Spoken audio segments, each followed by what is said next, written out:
Google Nexus 6 vs Nexus 5 comparison. Design. The Nexus 6 chassis might be fairly compact for a 6-incher, as its bezels are pretty modest all around, but it still requires you to use it with two hands the vast majority of the time.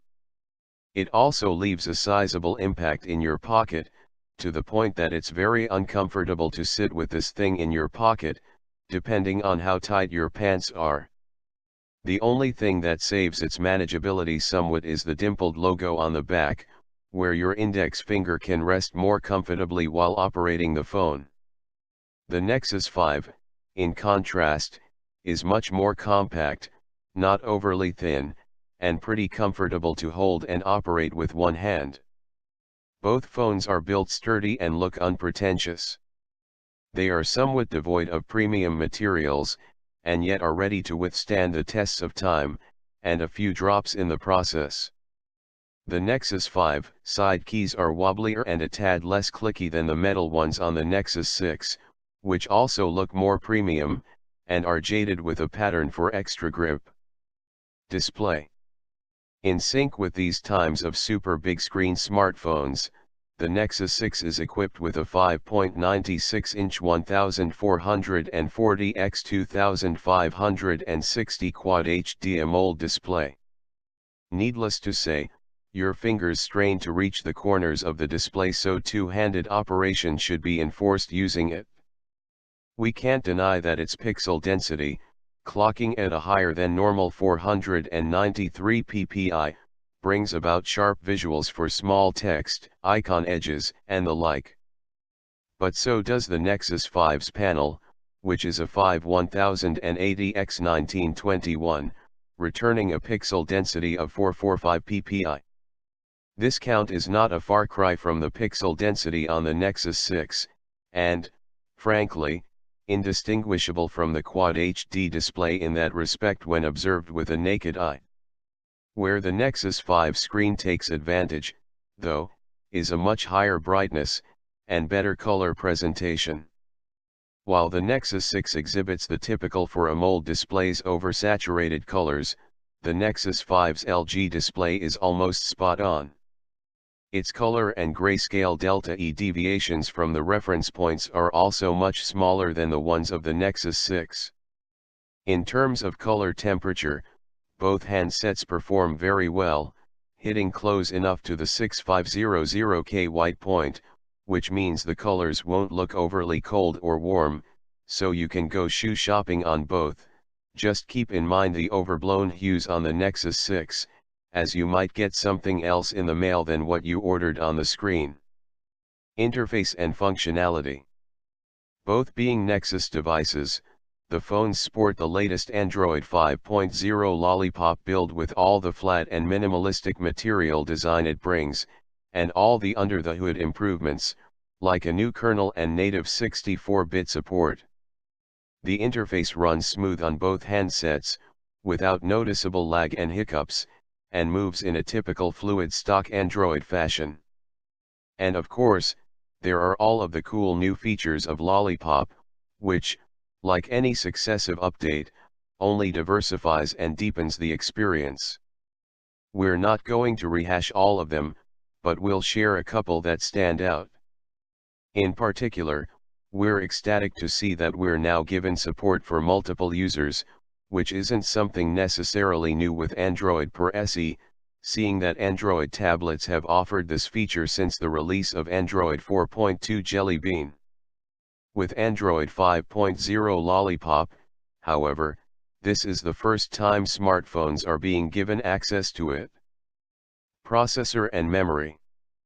The battle of the chipsets is not a fair one here, as the Nexus 6 comes equipped with a quad-core 2.7 GHz Qualcomm Snapdragon 805 SoC, coupled with an equally beefy 3GB or RAM and the Adreno 420 GPU.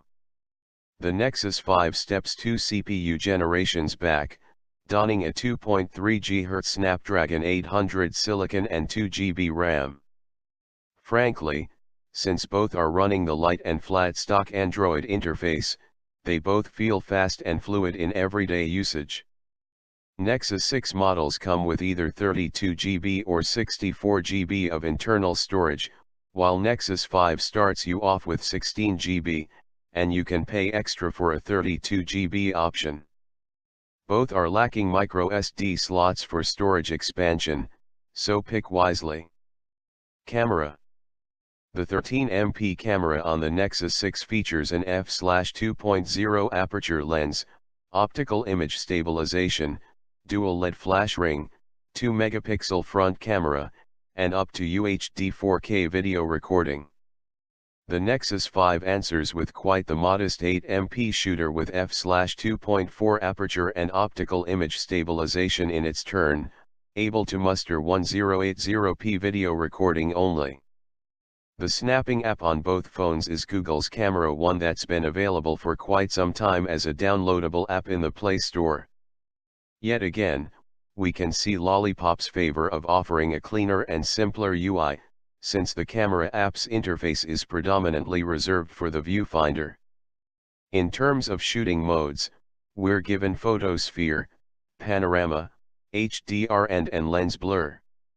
Motorola's phone is capable of 4K video, while the Nexus 5 maxes out at 1080p footage.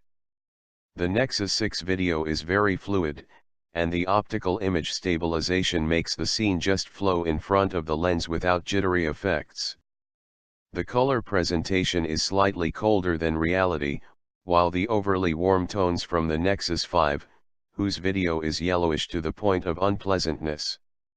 The Nexus 6 overall exposure is better than what the Nexus 5 spits out, as it makes the video brighter, and exposure compensation while panning around is faster, too. Continuous autofocus works like a charm on the Fabolt, while we wish you good luck trying to focus back and forth with the Nexus 5. The Nexus 5 tends to produce a rather unpleasant sound recording, especially when you're shooting in a noisy location, as can be heard in the video sample below. With the Nexus 6, things sound a whole lot better. Both phones record sound in mono, unlike plenty of current handsets that record stereo. Call quality. Call quality is at best average with the Nexus 6. We're neither impressed, nor totally disappointed by the quality. Listening to the earpiece, it produces a fair amount of volume, enabling voices to sound audible, but there's some noticeable evidence of static in the background. Switching to the speakerphone, its audio output is undoubtedly strong, allowing us to discern voices in noisy environments, but it exhibits a squeaky tone. Luckily, our callers fare better on the other end of the line, as they're presented with crisp tones. The Nexus 5 employs a very peculiar-looking earpiece, one that's circular and tiny in size. It could be the way it disperses audio, but we find its volume output to be lacking. Battery. With 50% longer battery life, the Nexus 6 is an easy pick before the Nexus 5 in that respect. Motorola is known to take great pride in delivering long-lasting results with the battery life of its phones, which was recently made known with the Motorola Droid Turbo. Even though it's not stuffed with as large of a battery, the 3220 mAh battery of the Nexus 6 doesn't disappoint either. Testing the Nexus 6 with our own custom battery benchmark test, it's able to reel in a respectable tally of 7 hours and 53 minutes. That's a really good achievement considering it's packing serious heat under the hood, as well as a Quad HD screen. The Nexus 5 is stuffed with a way smaller, 2300 mAh battery, and clocked less than 5 hours of endurance on our test, so you'd probably have to charge it at the end of each day with normal usage, or even in the afternoon with a heavy push. Conclusion. The Nexus 6 is no longer the value for money, subsidized, initial limited availability endeavor we've come to expect from Google's handset line, Nexus 5 included. It's a full-blown flagship with the latest bells and whistles, available on all carriers, but with a price tag that is almost twice what the Nexus 5 debuted at, too. Naturally, it is a much better phone than the Nexus 5 specs-wise, with a larger, pixel-dense display, faster chipset, double the storage out of the box, and a much better camera capable of 4K video footage. Another very important advantage is that its battery lasts about 50% more than the weak Nexus 5 juicer. All of these combined might warrant doubling the price for you, but only if you are willing to forego the comfortable palm-friendly chassis of the Nexus 5 for the gargantuan Nexus 6 body, which not only requires you to almost always have to use it with two hands, but also leaves a sizable impact in your pocket, purse, and on your wallet, too.